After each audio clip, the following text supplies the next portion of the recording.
Hello students, आज हम discuss करेंगे प्लानिंग के लिमिटेशंस। तो प्लानिंग के 6 लिमिटेशंस मैंने पॉइंट आउट की है, जैसा कि आप स्क्रीन पर देख सकते हैं।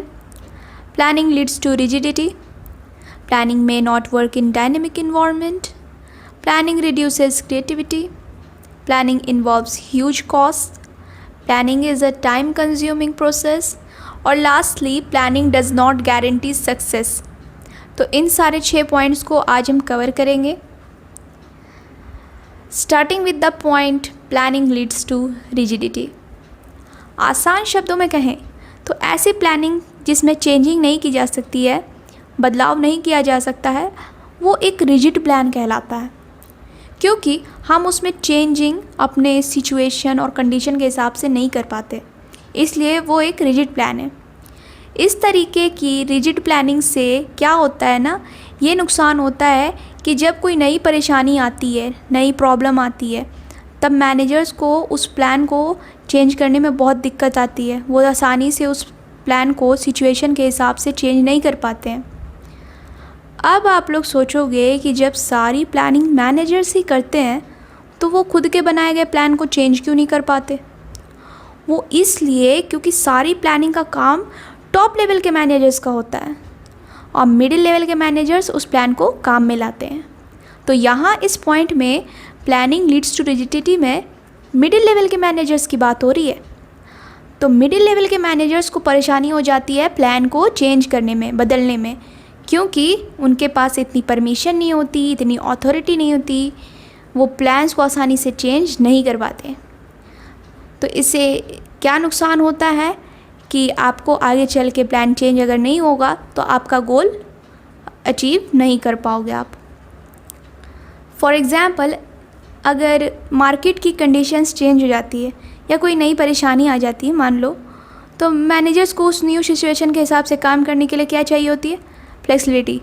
फ्लेक्सिबिलिटी का मतलब है कि मैनेजर्स को इतनी आज़ादी मिलनी चाहिए कि वो प्लान को चेंज कर सके जब उन्हें ज़रूरत पड़े। अगर प्लान रिजिड होगा तो मैनेजर्स ईज़िली अडेप्ट नहीं कर पाएंगे, ईज़िली वहाँ पर काम नहीं कर पाएंगे और ऑर्गेनाइजेशन को प्रॉब्लम फेस करनी पड़ सकती है। इसलिए प्लानिंग लीड्स टू रिजिडिटी एक लिमिटेशन है प्लानिंग की। नेक्स्ट पॉइंट पर आते हैं, planning may not work in dynamic environment. Planning का मतलब होता है फ्यूचर में होने वाले इवेंट्स का अंदाज़ा लगाकर उसके हिसाब से तैयारी करना। लेकिन फ्यूचर में कब क्या हो किसे पता? हम सिर्फ अंदाज़ा लगा सकते हैं, अनुमान लगा सकते हैं। हमेशा फ्यूचर अनसर्टेन होता है, डायनेमिक होता है, यानी हमेशा चेंज होते रहता है, हमेशा बदलते रहता है। हमें एग्जैक्ट फ्यूचर इवेंट्स का पता नहीं होता। इस वजह से ऑर्गेनाइजेशन को फ्यूचर में होने वाले बदलाव को अपनाना ज़रूरी होता है। मतलब अगर कोई भी ऐसी परेशानी आ जाए जिसका मैनेजर्स ने नहीं सोचा था, हमने सोचा ही नहीं था, ऑर्गेनाइजेशन को उसके हिसाब से अपने प्लान्स को और स्ट्रेटजीज़ को एडजस्ट करना पड़ता है। ओके, लेकिन प्रॉब्लम ये है कि फ्यूचर का सिर्फ अंदाज़ा लगा सकते हैं, उसे देख तो सकते नहीं। यानी फ्यूचर में कब क्या होगा ये कभी 100% श्योर नहीं होता है। इसलिए प्लानिंग में थोड़ा रिस्क ज़रूर होता है। 100% हम श्योर नहीं हो सकते कि जो हमने प्लानिंग की है वो काम कर जाएगा। क्यों? क्योंकि हमारा इन्वायरमेंट जो है वो डायनेमिक होता है, वो चेंज होते रहता है, बदलते रहता है। तो कब क्या परेशानी आ जाए वो भी हम नहीं कह सकते, बट फिर भी हम लोग प्रिकॉशंस लेके चलते हैं। तो ये 100% श्योर नहीं कि प्लान सक्सेसफुल होगा। Moving to the next point which is planning reduces creativity. Planning creativity को कम करता है। लेकिन अब आप बोलोगे भला ये कैसे? प्लानिंग तो क्रिएटिव होने को बढ़ावा देता है, नए मौके देता है, नए तरीक़ों से काम करने के लिए। तो फिर ये कैसे क्रिएटिविटी कम करता है? हमने तो इम्पोर्टेंस में यही सीखा था ना कि प्लानिंग क्रिएटिव होने को बहुत बढ़ावा देता है, इनोवेटिव आइडियाज़ डेवलप करने का मौका देता है मैनेजर्स को। तो फिर ये कैसे क्रिएटिविटी कम करता है? आइए जानते हैं। मैनेजमेंट के लेवल्स होते हैं, टॉप लेवल, मिडिल लेवल और लोअर लेवल। ये 3 लेवल होते हैं मैनेजमेंट के। टॉप लेवल के मैनेजर्स सारी प्लानिंग का काम करते हैं, ये मैंने पहले पॉइंट में ही बताया था। और मिडिल लेवल के मैनेजर्स का ये काम होता है कि वो टॉप लेवल के बनाए गए प्लान्स को इम्प्लीमेंट करवाए, वो काम में लाए। तो टॉप लेवल के मैनेजर्स ही सब कुछ डिसाइड कर लेते हैं कि क्या करना है, कैसे करना है। मिडिल मैनेजर्स सिर्फ उन इंस्ट्रक्शंस को फॉलो करते हैं। तो इससे क्या होता है कि मिडिल लेवल के मैनेजर्स को ना अपनी क्रिएटिविटी यूज़ में लाने का मौका नहीं मिलता, अपनी क्रिएटिविटी दिखाने का मौका नहीं मिलता। जब उन्हें प्लान से हट कर सोचने का ऑप्शन नहीं मिलता है तो वो नए तरीके से नहीं सोच पाते। अब वो प्लान से हट के क्यों सोचेंगे? तो जैसे अगर नई कोई परेशानी आ गई, तब अगर उन्हें प्लान से हट कर सोचने का मौका मिलता, तब हो सकता है कि उनके पास भी कोई आइडिया होता जो चेंज करने में आसानी हो। तो लेकिन अब उनके पास कोई ऑप्शन है नहीं, तो वो नए तरीके से नहीं सोच पाते। इससे क्या होता है, उनका क्रिएटिव पोटेंशियल फुल्ली यूटिलाइज नहीं होता है। तो ये एक लिमिटेशन है प्लानिंग की। नेक्स्ट पॉइंट पर आते हैं, प्लानिंग इन्वॉल्व्स ह्यूज कॉस्ट। हाँ भाई, प्लानिंग में तो बहुत खर्चे होते हैं। अब आप सोचोगे कि भला सोच विचार करने में कैसा खर्चा? तो ये कुछ इस तरह से है कि रिसर्च, डेटा कलेक्शन और साइंटिफिक कैलकुलेशंस करना कोई आसान काम नहीं है। कभी कभी कंपनियां एक अच्छे डिटेल्ड प्लान बनवाने के लिए प्रोफेशनल्स को हायर करते हैं और प्लान बनवाते हैं। ये काफ़ी कॉस्टली हो जाता है, काफ़ी महंगा पड़ जाता है। एक अच्छा प्लान बनाने के लिए हमें रिसर्च करनी पड़ती है, डेटा कलेक्ट करना पड़ता है और फिर साइंटिफिक तरीके से कैलकुलेशंस करनी पड़ती हैं। तो ये सब चीज़ों में ना पैसा बहुत लगता है और टाइम भी बहुत लगता है। लेकिन अगर मैं कहूँ कि प्लान को बनवाने में जितने खर्चे होते हैं, उतने प्लान्स को इम्प्लीमेंट करने के बाद भी हमें प्रॉफिट्स नहीं मिलते हैं, तो प्लान से मिलने वाले बेनिफिट्स उतने ज़्यादा नहीं हो तो ये पूरा खर्चा वेस्ट लगने लगता है। मतलब ये कि हमने इतना खर्चा किया और हमें उतना ज़्यादा प्रॉफिट नहीं हुआ जितना हम एक प्लान को बनवाने के बाद एक्सपेक्ट कर रहे थे। तो ये सारा खर्चा हमें क्या लगने लगेगा? वेस्ट लगने लगेगा। इसका ये मतलब है कि प्लानिंग पर जो पैसे और रिसोर्सेज लगाए गए वो उन बेनिफिट्स को जस्टिफाई नहीं कर पाते हैं जो उस प्लानिंग से मिलते हैं। ओके, तो ये भी एक लिमिटेशन है प्लानिंग की। अगले लिमिटेशन पे आते हैं जो कि है planning is a time consuming process. जैसे अभी कहा मैंने, प्लानिंग पे बहुत पैसा खर्च होता है और वैसा खर्च होता है तो टाइम भी खर्च होता है।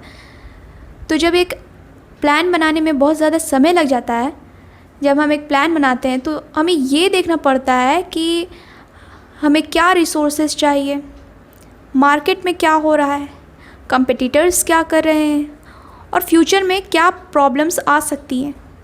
इन सब चीज़ों को सोचने में बहुत टाइम लग जाता है। ऑफ कोर्स लगेगा ही, इतनी सारी चीज़ों को ध्यान में रखना है। लेकिन अगर हम ज़्यादा टाइम लगाएंगे तो इससे हमारा नुकसान भी हो जाता है। जैसे अगर कंपटीटर्स जल्दी प्लानिंग करके जल्दी प्लान को काम में ले आए तो वो आपके आगे निकल जाएंगे कंपटीशन में और आप पीछे रह जाइएगा। तो ये एक लिमिटेशन हो गई प्लानिंग में कि ज़्यादा टाइम लगा दिया हमने प्लानिंग करने में, तो बाकी लोग तो आगे निकल गए अपने नए नए अच्छे अच्छे प्लान के साथ, उन्होंने प्रॉफिट में कमा लिया, हम इधर प्लानिंग करते रह गए। तो ये एक लिमिटेशन है ना। और दूसरा, अगर मान लो इसका एग्जांपल ले ले तो प्लानिंग प्रोसेस अगर बहुत लंबा हो तो क्या होता है, टीम का मोरल डाउन हो जाता है।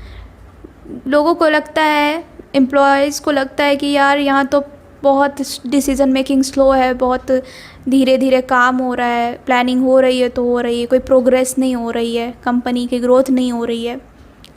तो इसीलिए प्लानिंग का टाइम कंज्यूमिंग होना एक लिमिटेशन है। And lastly, planning does not guarantee success. Planning आपको सक्सेस प्रॉमिस नहीं करती है।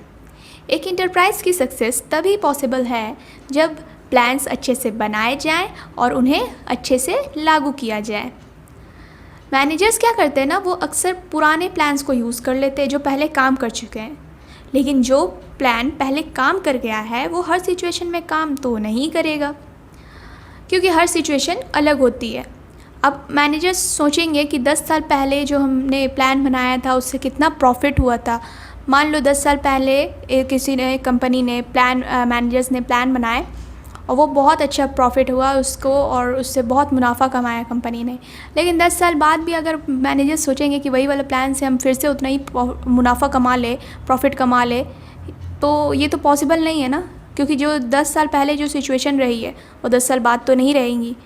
ट्रेंड्स चेंज हो गए, कस्टमर्स की डिमांड चेंज हो गई, मार्केट की सिचुएशन चेंज हो गई। तो ये सब चीज़ों को ध्यान में रखना चाहिए मैनेजर्स को। ऐसा भी नहीं है कि 2 महीने पहले जो प्लान बनाए गए हैं वो सक्सेसफुल है तो वो 2 महीने बाद भी काम आए, क्योंकि मार्केट हमेशा अनसर्टेन होता है, वो भी चेंज होते रहता है, डायनेमिक होता है। तो हमें अपने प्लान्स को इंश्योर करना चाहिए, देख के बनाना चाहिए कि वो करेंट सिचुएशन के हिसाब से रेलेवेंट है।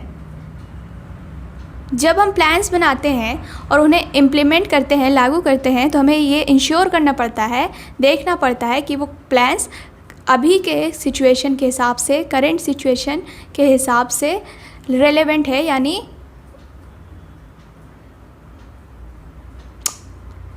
Cut it.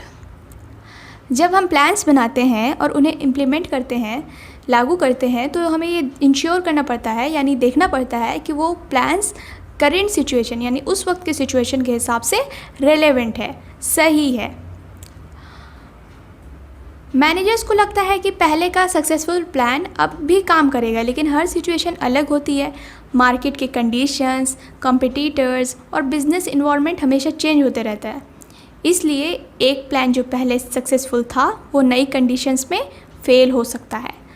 प्लानिंग का प्रोसेस और उसे प्लान को लागू करने का जो प्रोसेस होता है ना, वो हमेशा करेंट सिचुएशन यानी कि उस वक्त की सिचुएशन, उस वक्त के हालात के हिसाब से हमें बनानी चाहिए। उस वक्त के फ्यूचर की अनसर्टिनिटीज़ यानी कि अनएक्सपेक्टेड प्रॉब्लम्स को ध्यान में रखते हुए करनी चाहिए, और प्लान जो है बनाना चाहिए वो एक डायनेमिक प्लान होना चाहिए, ऐसा प्लान जो आसानी से चेंज हो सके।